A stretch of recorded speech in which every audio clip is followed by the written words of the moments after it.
Hello दोस्तों, स्वागत है आप सबका अरावली पाठशाला पर। मैं पंकज मालवीय आप सबका हार्दिक स्वागत अभिनंदन करता हूं।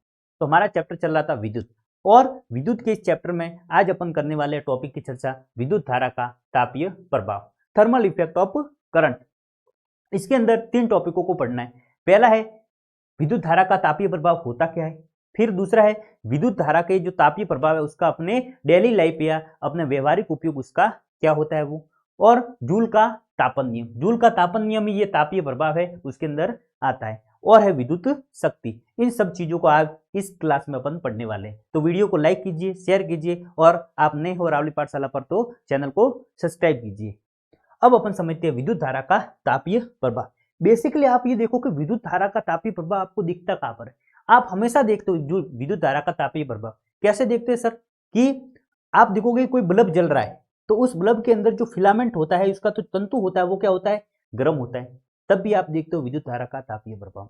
आप देखोगे कि बहुत देर तक आपने गर्मियों में पंखा चलाया लगातार, और बहुत देर तक पंखा चलने के बाद क्या हो जाता है, आप उसको टच करोगे तो वो गर्म हो जाता है। यही तो क्या है, यही है विद्युत धारा का तापीय प्रभाव। आपको ठंडी में, अभी ठंडी चल रही है, पानी आपको गर्म करना है, आपने क्या किया, अपना जो हीटर लिया और हीटर का सॉकेट किस में डाला, अपने सॉकेट के अंदर डाला, विद्युत हीटर का कनेक्शन, और क्या किया, उसमें से विद्युत धारा प्रवाहित करने लगे आप। और विद्युत धारा जैसे ही प्रवाहित होने लगी, हीटर क्या होने लगा, हीटर गर्म होने लगा, और उससे क्या होने लगा, पानी भी गर्म होने लगा। तो बस यही तो क्या है, विद्युत धारा का तापीय प्रभाव। अब ये विद्युत धारा का तापीय प्रभाव किस प्रकार से होता है ये अपन समझेंगे, तो वीडियो के अंत तक आपको बने रहना है। तो चलो शुरू करते हैं।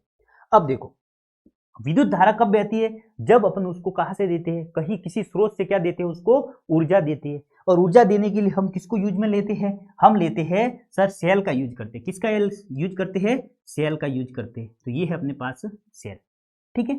अब इस सेल का मान लो मैंने ये कनेक्शन कर दिया ये, और यहां पर मैंने लगा दिया ये बल्ब, ठीक है, और ये कुंजी वगैरह आप सेट कर लीजिए, ठीक है।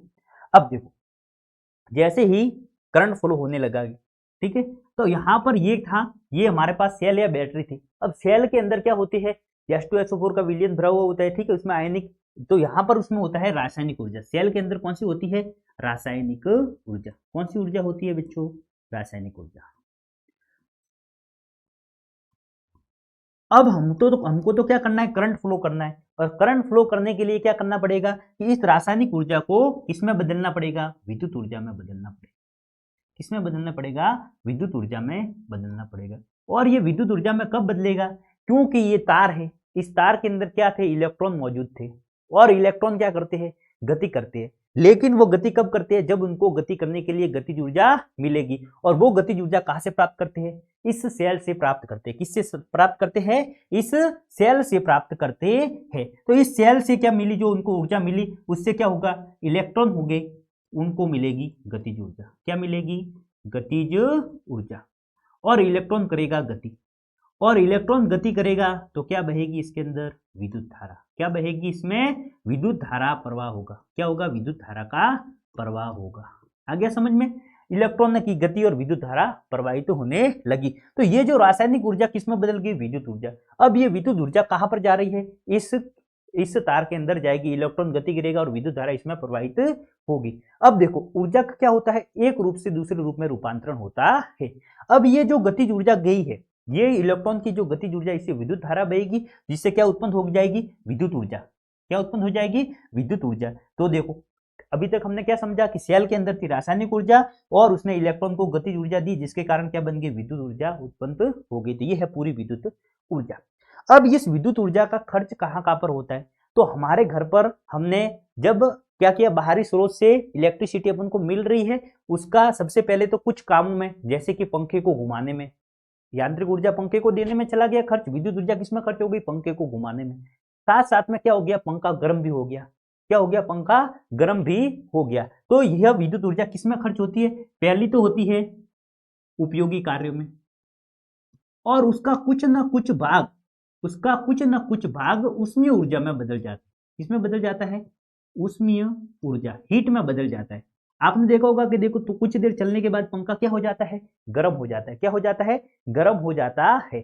अब जो कुछ ऐसे, अब ये गर्म क्यों होता है, जैसे ही यह पंखा क्या है, एक प्रकार का प्रतिरोध का काम करता है, और जब उसमें लगातार विद्युत धारा प्रवाहित होती है तो क्या हो जाता है कि जो विद्युत ऊर्जा होती है वो उसका कुछ भाग उष्मा ऊर्जा के रूप में परिवर्तित हो जाता है, और यही तो क्या है विद्युत धारा का तापीय प्रभाव। विद्युत धारा है किसमें बदल जाती है, विद्युत धारा उष्मा ऊर्जा के रूप में कन्वर्ट हो जाती है ताप के रूप में। अब ये तो पंखे का काम होता है, पंखा का जो प्रतिरोध था उसमें दो काम हो रहे थे, घुमाने का काम भी हो रहा था और उसमें ऊर्जा का काम भी हो रहा था। लेकिन आप देखोगे हीटर है वो प्योर रूप से क्या पर उष्मा के तापीय प्रभाव पर काम करता है। उसके अंदर क्या होता है, प्रतिरोध नाइक्रोम का तार होता है। जब उसके अंदर से विद्युत धारा प्रवाहित होती है, उसके अंदर से विद्युत धारा प्रवाहित होती है, तो क्या होता है कि उसके अंदर ये जैसे कोई भी तार है, तो इस तार के अंदर क्या होते हैं, इस तार के कण होते हैं, मौजूदा कण होते हैं, ठीक है, और यही क्या करते हैं, प्रतिरोध का काम करते हैं।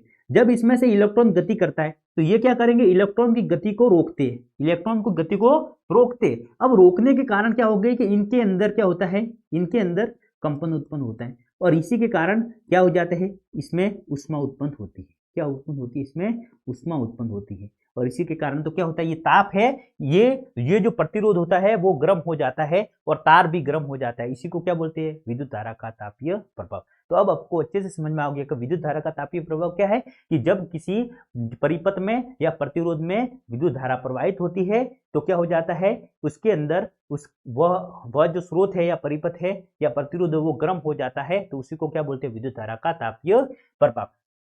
अब अपन बात कर रहे थे हीटर की, किसकी बात कर रहे थे, हीटर की। तो ये देखिए अपन कहा क्या अपना हीटर, ये देखिए ये जो हीटर है, अब हीटर का ये जो तार होता है, ठीक है, ये जो पूरी रॉड होती है ये क्या काम करती है, प्रतिरोध का काम करती है। और जैसे ही हम इससे यहां से करंट देते हैं तो इसमें क्या हो जाती है, विद्युत धारा प्रवाही होनी स्टार्ट हो जाती है, और इसमें प्रतिरोध चूंकि इसका ज्यादा होता है, तो प्रतिरोध इसका ज्यादा होता है, उसकी वजह से क्या हो जाता है, यह गर्म हो जाता है, और गर्म होने के कारण यहां पर कौन सा होता है, तापीय प्रभाव, ठीक है। अब इसमें इसमें टोटल काम यही है, पंखे में तो क्या हो रहा था, यांत्रिक ऊर्जा में भी कन्वर्ट कर रहा है, लेकिन इसमें जितनी ही विद्युत धारा दी जाती है टोटल किसमें खर्च हो जाती है, उष्मा उत्पन्न करने में खर्च हो जाती है। तो ये सारा है, ये क्या है, विद्युत धारा का तापीय प्रभाव। आ गया समझ में। तो अब अपन समझते हैं कि विद्युत धारा का तापीय प्रभाव क्या है। जब किसी बैटरी द्वारा किसी चालक तार में धारा प्रवाहित की जाती है तो बैटरी के भीतर संचित कौन सी ऊर्जा, रासायनिक ऊर्जा, बैटरी के अंदर संचित रासायनिक ऊर्जा का सतत सतत क्या होता है, रूपांतरण। रूपांतरण किसमें, चालक में मुक्त इलेक्ट्रॉनों को गतिज ऊर्जा के रूप में होता है। तो किसका उपयोग, जो रासायनिक ऊर्जा थी उसका उपयोग चालक के अंदर उपस्थित इलेक्ट्रॉनों को गतिज ऊर्जा के रूप में होता है। दूसरा, चालक में मुक्त इलेक्ट्रॉन की परमाणु से निरंतर क्या होती है, टक्कर होने से इन इलेक्ट्रॉनों की गतिज ऊर्जा क्या हो जाती है, क्षय हो जाती है। अब ये जो इलेक्ट्रॉन की गतिज ऊर्जा गई वो कहां पर खर्च होगी, वो होगी चालक का ताप बढ़ाने में खर्च हो जाती है। अतः बैटरी की रासायनिक ऊर्जा का चालक में ऊष्मीय ऊर्जा में परिवर्तित होती रहती है। उदाहरण के लिए एक विद्युत पंखा निरंतर चलता है तो वह गर्म हो जाता है। अर्थात अब आपको परिभाषा पूछे कि विद्युत धारा का तापीय प्रभाव क्या है, तो आपको क्या लिखना है कि चालक तार में विद्युत धारा प्रवाहित करने पर चालक तार गर्म होकर ऊर्जा के रूप में उष्मा की हानि करता है। इसे विद्युत धारा का तापीय प्रभाव, ऊष्मीय प्रभाव या जूल का तापन कहते हैं, जूल का तापन नियम कहते हैं। तो आपको सिर्फ परिभाषा कितनी लिखनी है अगर पूछे तो ये इतनी, ठीक है। और ये पूरा आपको क्यों लिखा है, क्योंकि ये आपको पता होना चाहिए, आपको पूछे कहीं पर भी कि जब बैटरी की रासायनिक ऊर्जा किसमें खर्च हो जाती है, गतिज ऊर्जा में, इलेक्ट्रॉनों को गति देने में, और यही गतिज ऊर्जा परमाणु के इलेक्ट्रॉन से टकराती है, ठीक है, तार के अंदर उपस्थित कणों से टकराती है, और वो किसमें खर्च हो जाती है, वह उनकी जो गतिज ऊर्जा वो क्षय हो जाती है, जिससे चालक का ताप बढ़ जाता है। अब हमारे डेली यूज में होने वाले कौन कौन से जो उपकरण है वो है, जैसे कि फ्यूज, इसको फ्यूज को अपन आगे अच्छे से समझने वाले, फ्यूज किस प्रकार से काम करता है वो। फिर है विद्युत हीटर, ठीक है, अब विद्युत हीटर का तो मैंने आपको समझा दिया है। फिर है इस्त्री, अपन प्रेस करने के लिए जो प्रेस होती है वो भी क्या करती है, उसमें से विद्युत धारा प्रवाहित होती है, उसके कारण क्या होती है, उसके नीचे की जो प्लेट होती है वो क्या हो जाती है, गर्म हो जाती है, ठीक है। फिर है गीजर, बल्ब है, बल्ब को अपन अच्छे से समझने वाले हैं, और जूल का तापन या ऊष्मीय प्रभाव पर आधारित उपकरण है। अब यहां से प्रश्न कैसे बनता है, जूल के ऊष्मीय तापन के नियम पर कौन कौन से उपकरण है आधारित उपकरण, तो फ्यूज है, विद्युत हीटर है, इस्त्री है, गीजर है, बल्ब है, ठीक है। अब अपन बढ़ते हैं आगे। अब इसको समझने के लिए जूल का तापन नियम। अब इसके बाद क्या है, जूल का तापन नियम। अब जूल के तापन नियम H बराबर आई स्क्वायर RT। अब इसको समझने से पहले हमको सबसे पहले समझना पड़ेगा विद्युत शक्ति को। क्या समझना पड़ेगा, विद्युत शक्ति को। विद्युत शक्ति समझने के बाद ही अपन जूल के तापन नियम पर आते हैं। अब विद्युत शक्ति को समझने से पहले आप समझेंगे विद्युत ऊर्जा को। किसको समझेंगे, विद्युत ऊर्जा को। किसी निश्चित समय में किसी विद्युत सेल द्वारा विद्युत परिपथ में धारा प्रवाह के लिए किया गया कुल कार्य अर्थात परिपथ को दी गई कुल ऊर्जा विद्युत ऊर्जा कहलाती है। अब क्यों, देखो ये है हमारा अपने पास कोई भी सेल, ये अब इस सेल से क्या हो रहा है, इस सेल से धारा प्रवाहित हो रही है, ठीक है। अब इस सेल से धारा प्रवाहित हो रही है और यहां पर कोई भी है बना।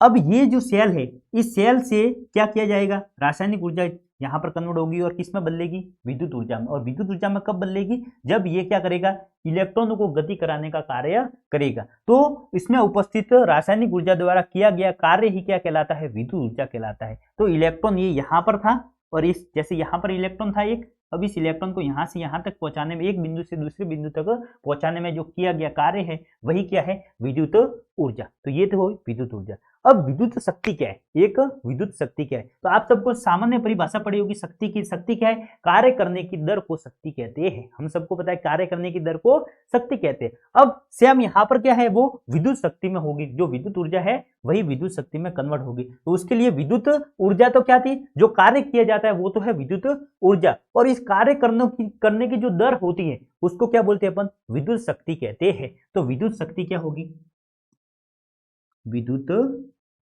शक्ति, जिसको अपन क्या बोलेंगे, P ओवर, ठीक है। वो क्या होती है कि ये जो एक इलेक्ट्रॉन को दूसरे स्थान पर पहुंचाने का जो काम है, एक इलेक्ट्रॉन को दूसरे एक स्थान से दूसरे स्थान तक जो पहुंचाने का काम है, उसको करने की जो दर है वो ही क्या कहलाती है, विद्युत शक्ति कहलाती है। तो W/T, यहां तक आपको समझ में आ गया। अब देखो हमने पढ़ी थी विभव की परिभाषा, क्या पढ़ी थी, विभव की परिभाषा। और विभव की परिभाषा क्या पढ़ी थी कि किसी विद्युत परिपथ में किसी एकांक आवेश को एक बिंदु से दूसरे बिंदु तक पहुंचाने में किया गया कुल कार्य क्या कहलाता है, उसके विभव के बराबर होता है। यही पढ़ा था हमने। तो W/Q बराबर क्या पढ़ा था हमने, V। यही पढ़ा था हमने। किसी एकांक आवेश को विद्युत परिपथ में एक स्थान से दूसरे स्थान तक पहुंचाने में किया गया कार्य क्या किसके बराबर होता है, विद्युत विभव के बराबर होता है। यही हमने पढ़ा था। अब इसको यहां पर क्या करना है कि इस W की वैल्यू अपन को निकालनी है और यहां पर रख देनी है। तो W बराबर क्या हो जाएगा, यहां से W क्या हो जाएगा, W हो जाएगा V, और ये Q यहां पर आ जाएगा गुणे में V Q, तो इसको रख दो तो यहां पर। तो P बराबर क्या हो जाएगा, W की जगह पर आ जाएगा V Q/T। अब देखो यहां पर आपको कुछ दिख रहा होगा, ये इतना सा बात Q/T। विद्युत धारा की परिभाषा हमने पढ़ी थी क्या, कि एकांक आवेश के प्रवाह की दर को विद्युत धारा कहते हैं। तो I बराबर क्या होता है, Q/T।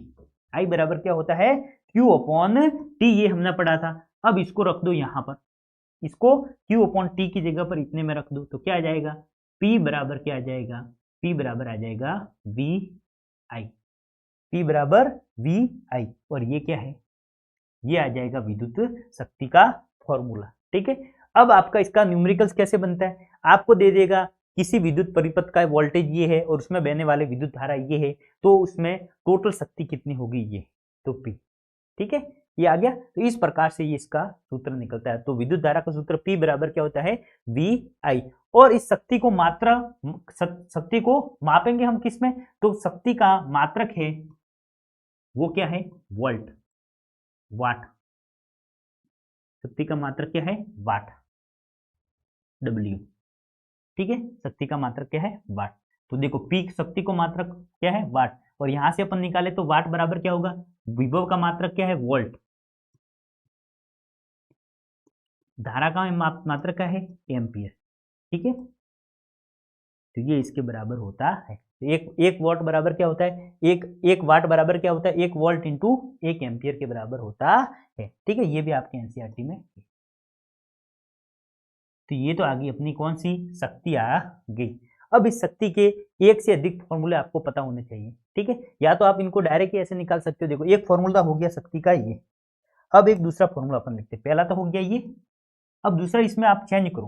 क्या कर सकते हो, अब आपको क्या करो, यहाँ पर अगर आप कुछ ऐसा सवाल पूछे जहां पर आपको प्रतिरोध भी दिया हुआ है, ठीक है, तो उससे कैसे निकलेंगे। एक तो फॉर्मूला हो गया ये, दूसरा फॉर्मूला आप निकालो कि अगर इसको क्या करोगे आप, आई, ये विद्युत धारा आई है, इसको आप किसी प्रतिरोध वाले टर्म में बदलो। तो आपको पता है ओम के नियम से, आपको पता है किसके नियम से, ओम के नियम से। ओम का नियम क्या होता है, V बराबर,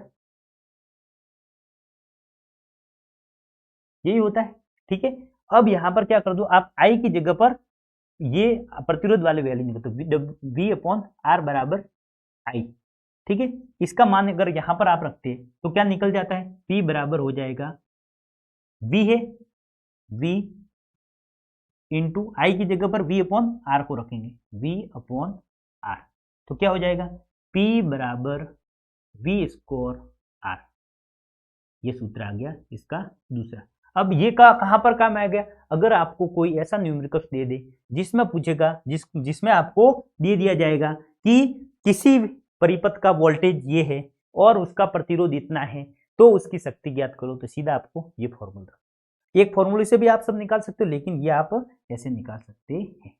अब अगर आपको ये सिर्फ दो चीजें न्यूमेरिकल्स में पूछे, एक तो विद्युत धारा दे दे और एक आपको क्या दे दे, प्रतिरोध दे दे, तो आप कैसे निकालोगे। तो देखो, यहाँ पर वोल्टेज को हमको गायब करना है, तो क्या करेंगे, वोल्टेज की जगह पर विद्युत धारा को रख देंगे, वोल्टेज की जगह पर विद्युत धारा को रखेंगे। तो कैसे रखेंगे, तो ये देखो V बराबर क्या है, आई आर, तो यहाँ पर V की जगह क्या रख दो, आई आर।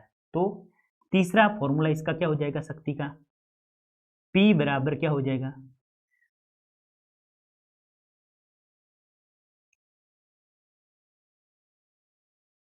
शक्ति P बराबर होगा, P की जगह किसको रखना है अपन, आई आर को रखेंगे, तो क्या हो जाएगा, आई स्क्वायर आर। तो ये देखो, एक, दो और तीन, ये तीनों किसके फॉर्मूले हैं, शक्ति के। तीनों किसके फॉर्मूले, शक्ति के फॉर्मूले है। आ गया समझ में। देखो, कुछ क्या क्या याद आपको रखना है, विद्युत शक्ति किसे कहते हैं, तो किसी विद्युत परिपथ में विद्युत स्रोत द्वारा विद्युत धारा प्रवाह के लिए किए गए कार्य की दर को या फिर एकांक समय में से होने वाली ऊर्जा का मान विद्युत परिपथ की शक्ति कहलाता है। इसे प्राय पी से लिखते हैं। इसका मात्रक क्या है, वोल्ट है। इसका मात्रक क्या है, वाट है। और एक वाट बराबर क्या होता है, 1 वोल्ट इंटू 1 एम्पियर। ठीक है, कैसे निकालेंगे, आपको सिर्फ यही पता है, कार्य करने की दर को शक्ति कहते हैं। तो यहाँ पर कार्य करने की दर शक्ति, और ये कार्य का है क्या है, इलेक्ट्रॉनों को एक स्थान से दूसरे स्थान तक पहुंचाने का कार्य, तो वो W। और W बराबर हमको पता है वोल्ट की परिभाषा से, ठीक है, विभव की परिभाषा से कि W अपॉन Q बराबर V होता है। और वो यहाँ का VV की वैल्यू रखी अपन ने, W की वैल्यू निकाल के यहाँ पर रख दी, तो अपन VQ अपॉन T आया, और Q अपॉन T क्या होता है, I के बराबर। तो ये निकाला ये, और इसी से अपने ये तीन सूत्र बना दिए। ठीक है, अब ये जो वॉट है, ये बहुत ही छोटा मात्रक है। क्या है, बहुत ही छोटा मात्रक है। और व्यवहारिक उपयोग में हम जब इसका प्रयोग करते हैं तब किस नाम से करते हैं, किलोवाट, किलोवाट प्रति घंटा। ये हम रेगुलर यूज में इसका यूज करते हैं। ठीक है, और ये किसके बराबर होता है, 1 यूनिट के बराबर। 1 किलोवाट प्रति घंटा किसके बराबर होता है, 1 यूनिट के बराबर होता है। तो हम देखते हैं ना अपने घर पर जो बिजली का बिल वगैरह आता है, वो किस में आता है, यूनिट में आता है। किस में आता है, यूनिट में आता है। तो 1 यूनिट बराबर क्या होता है, 1 किलोवाट प्रति घंटा। अब इसको कैसे लिखेंगे, तो 1 किलोवाट में कितने होते हैं, 1000 वाट होते हैं, 1000 वाट। ठीक है, 1000 इंटू प्रति घंटा। अब इसको सेकंड में अपन बदलेंगे तो कितना आएगा, 1 घंटे में कितनी होती है, 60 मिनट इंटू 60 सेकंड। ठीक है, तो कितने हो जाएगा टोटल, 1000 इंटू 36। ठीक है, ये अब इसको आगे अपन सॉल्व करेंगे तो क्या हो जाएगा, अगर इसको अपन क्या करें, 10 से ऊपर गुणा कर दे और 10 से नीचे गुणा कर दें,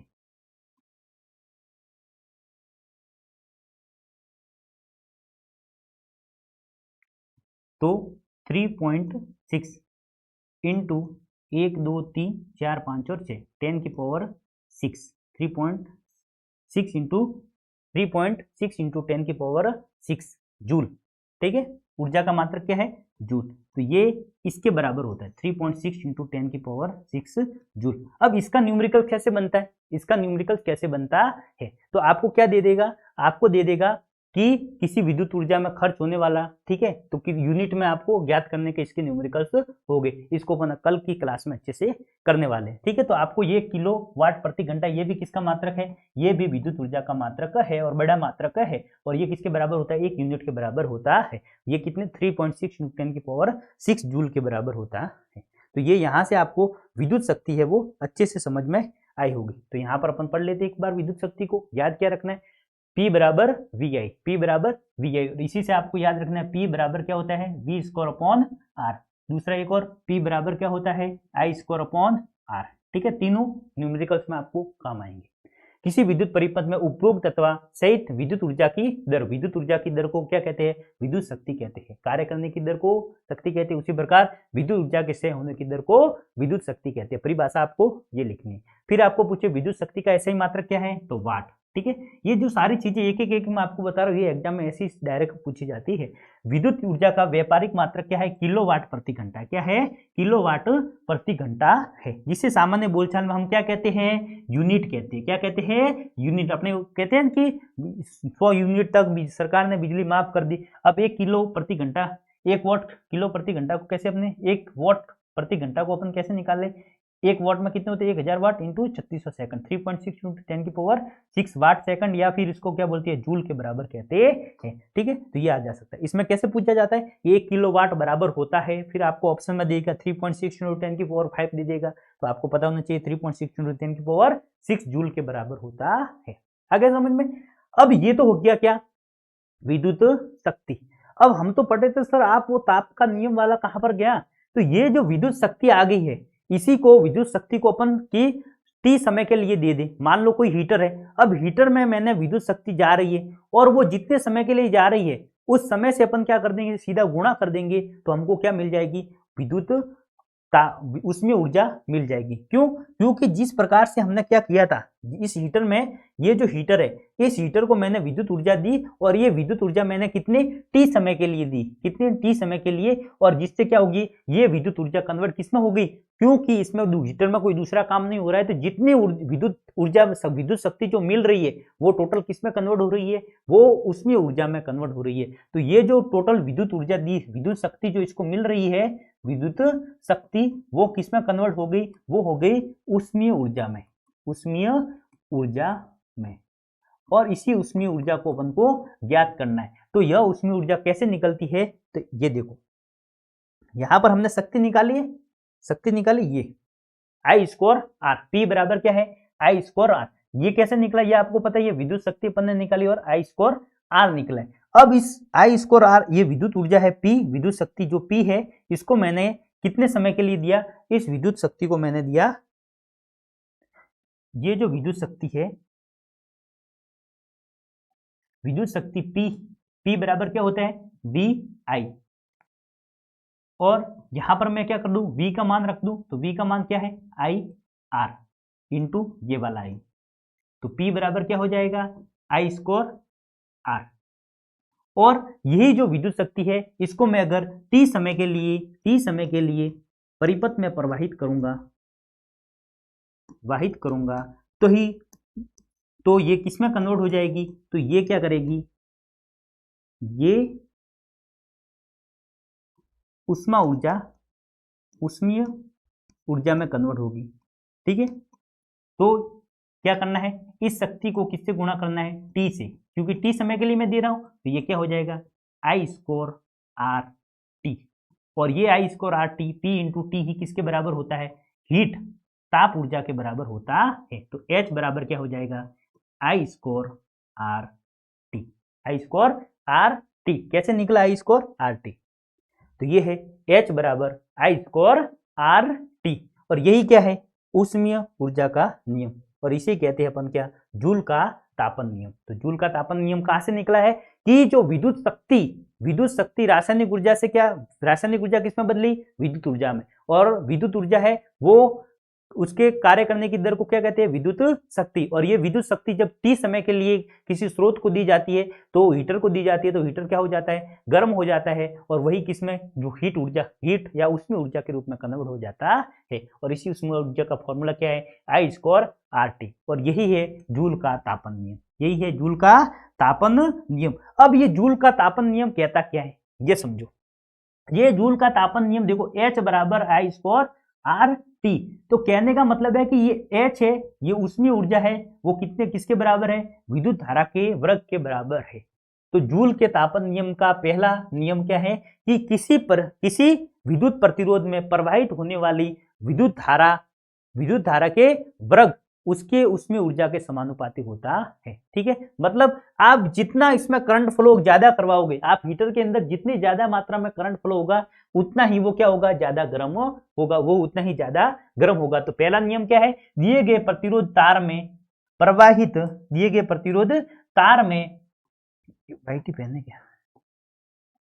प्रतिरोध तार में प्रवाहित होने वाली विद्युत धारा के वर्ग के समानुपाती होता है। तो दिए गए प्रतिरोध तार में प्रवाहित होने वाले विद्युत धारा के वर्ग के समानुपाती होता है, दिए गए प्रतिरोध के समानुपाती होते हैं। तो उसमें जो उष्मीय ऊर्जा होती है वो किस पर निर्भर करती है, उसकी उष्मीय ऊर्जा दिए विद्युत धारा के वर्ग के समानुपाती होती है। दूसरा, उसके अंदर जितना जो प्रतिरोध होता है उसके समानुपाती होता है। मतलब अगर ये मैंने नाइक्रोम की तार हटाकर मैंने इसकी जगह पर कोई कम, जिसका प्रतिरोध क्या हो, थोड़ा सा कम हो, और उसको मैंने यहाँ पर लगा दिया, तो वो उतना गर्म नहीं करेगा। इसीलिए तो क्या किया जाता है, जिस धातु का प्रतिरोध ज्यादा होता है उसको हीटर में यूज किया जाता है।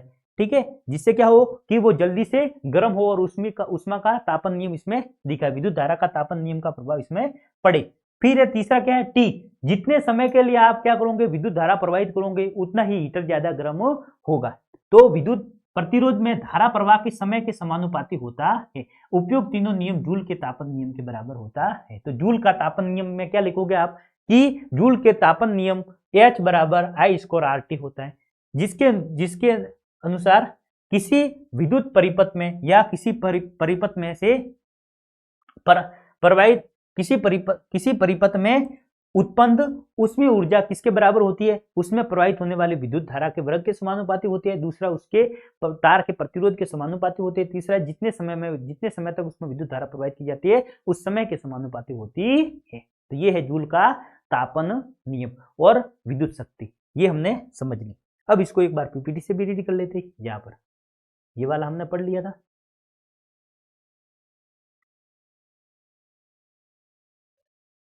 अब अपने पास अपना तीसरा टॉपिक कि विद्युत धारा के तापीय प्रभाव के व्यवहारिक उपयोग। तो हमने विद्युत शक्ति पढ़ी, विद्युत शक्ति P बराबर VI।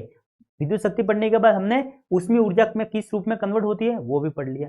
और जूल का तापन नियम क्या होता है, I स्क्वायर RT कैसे निकला वो भी हमने अच्छे से समझ लिया। अब ये जो तापीय प्रभाव है इसका उपयोग व्यवहारिक उपयोग में कैसे, दैनिक जीवन में अपने कैसे काम में लिया जाता है। आपने पंखे को देखा होगा, गर्म होते हुए देखा होगा, हीटर से पानी को गर्म किया होगा, प्रेस की होगी। तो ये सारे क्या है, विद्युत धारा के तापीय प्रभाव के व्यवहारिक उपयोग। इनके अलावा कुछ चीजें हैं उनको आपको डिटेल से पढ़ना है, इसके प्रश्न आपके एनसीईआरटी में दिए हुए। जैसे कि सबसे पहला है बल्ब के बारे में, विद्युत धारा का व्यवहारिक उपयोग में पहला आपको लिखना है बल्ब, दूसरा है फ्यूज, और तीसरा है प्रकाश उत्पन्न करने में बल्ब वाला हो जाएगा, और एक है फ्यूज, और तीसरा है ये सारे विद्युत टोस्टर है, विद्युत तंदूर है, विद्युत केतली है, विद्युत हीटर है, ये सारे किस में आ जाते हैं, इसके अंदर आ जाते हैं। तो अब सबसे पहले पढ़ेंगे अपन किसको, प्रकाश उत्पन्न करने वाले बल्ब को। अब देखो बल्ब को समझो, ये जो बल्ब होता है ये इस प्रकार से बल्ब होता है, और बल्ब के अंदर ऐसे दो सिरे होते हैं, और इसके बीच में ये जो तार होता है ये क्या होता है, तार या तंतु। अब ये जो तंतु होता है वो होता है टंगस्टन का, टंगस्टन धातु का। ठीक है, अब इस टंगस्टन धातु के होने का काम क्या है, देखो बल्ब में जो प्रकाश है वो कैसे उत्पन्न होता है कि जब इस बल्ब के अंदर क्या हो जाती है, विद्युत धारा प्रवाहित होती है। क्या होती है, विद्युत धारा जब इसमें प्रवाहित होती है। अब जब इसमें विद्युत धारा प्रवाहित होगी तो विद्युत धारा इसके अंदर, ये जो टंगस्टन का तार है ये किसका बना होता है, ये टंगस्टन।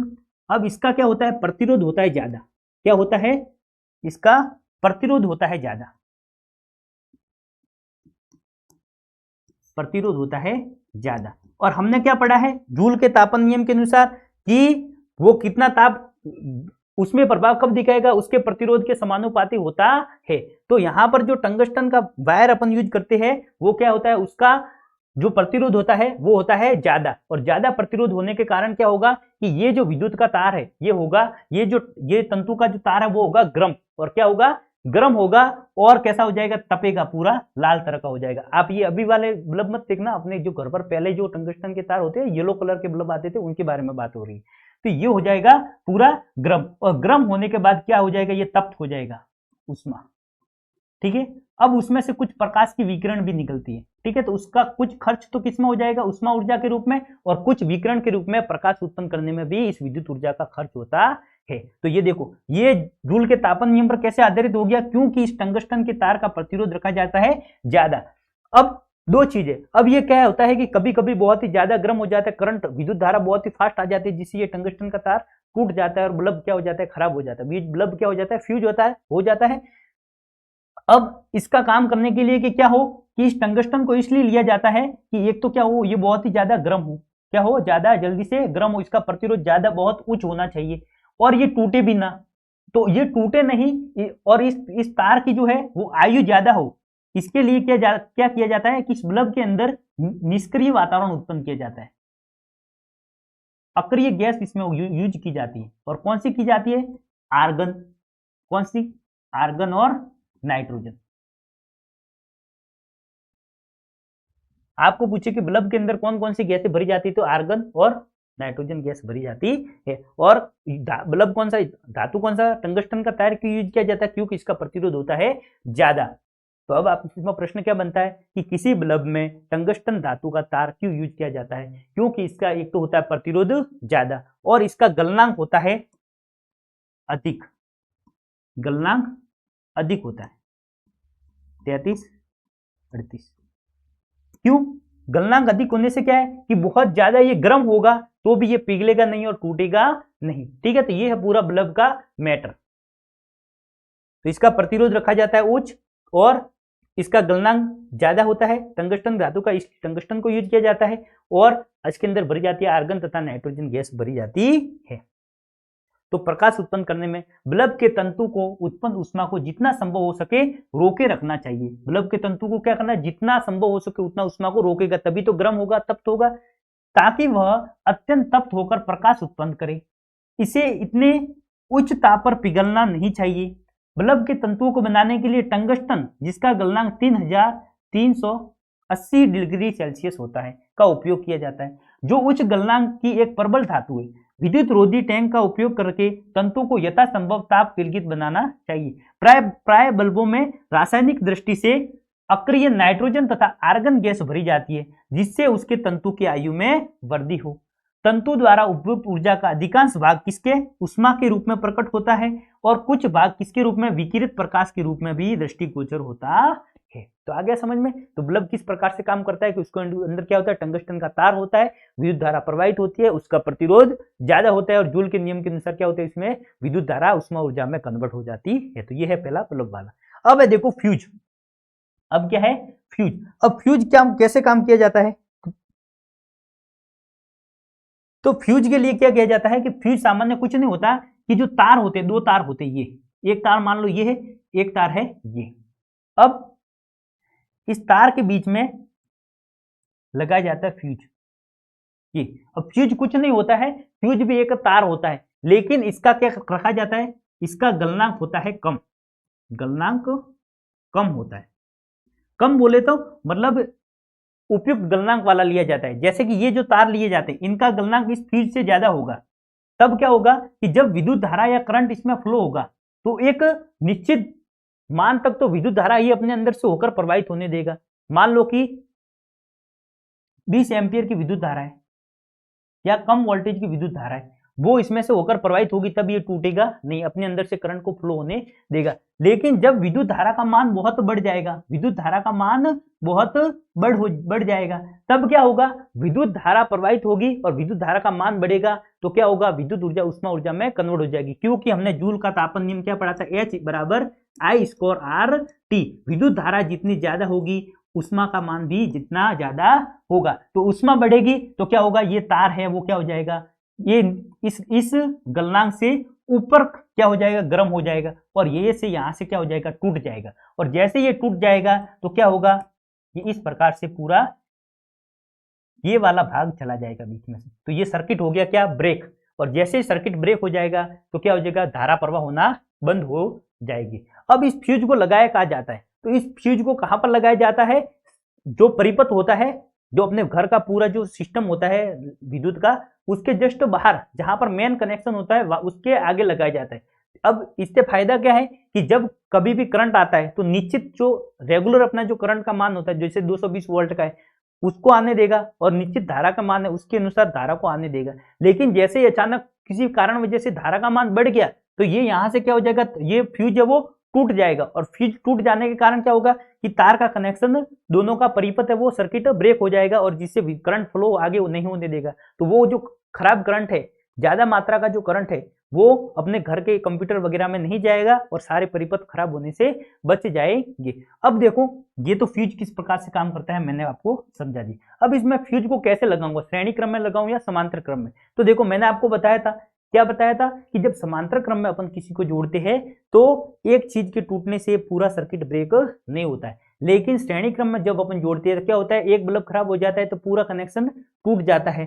तो इसी प्रकार फ्यूज को भी क्या किया जाता है, श्रेणी क्रम में जोड़ते हैं जिससे ये सीधा खत्म होते ही पूरा सर्किट ब्रेक हो जाएगा। तो फ्यूज है उसको आपको अच्छे से याद रखना है, फ्यूज कैसे काम करता है। तो पहली चीज आपको याद रखना है कि फ्यूज को परिपथ में श्रेणी क्रम में जोड़ते हैं।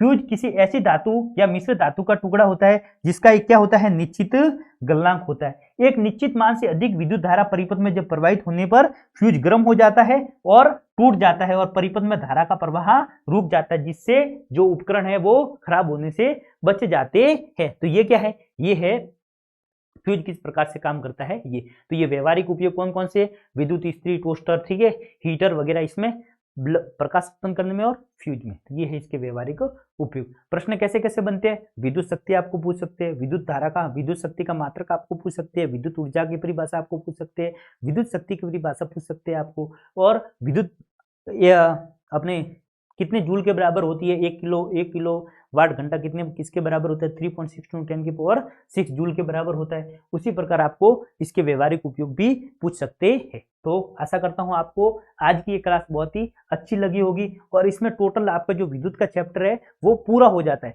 बस कुछ न्यूमेरिकल्स करने बाकी है तो वो अपन अगली क्लास में कर लेंगे और इसी के साथ विद्युत का चैप्टर समाप्त हो जाता है। अगला है अपन लेंगे विद्युत धारा का चुंबकीय प्रभाव। कैसा लेंगे, विद्युत धारा का चुंबकीय प्रभाव लेंगे। तो मिलते हैं अगली क्लास के लिए। अरावली पाठशाला को सब्सक्राइब कीजिए, वीडियो को शेयर कीजिए।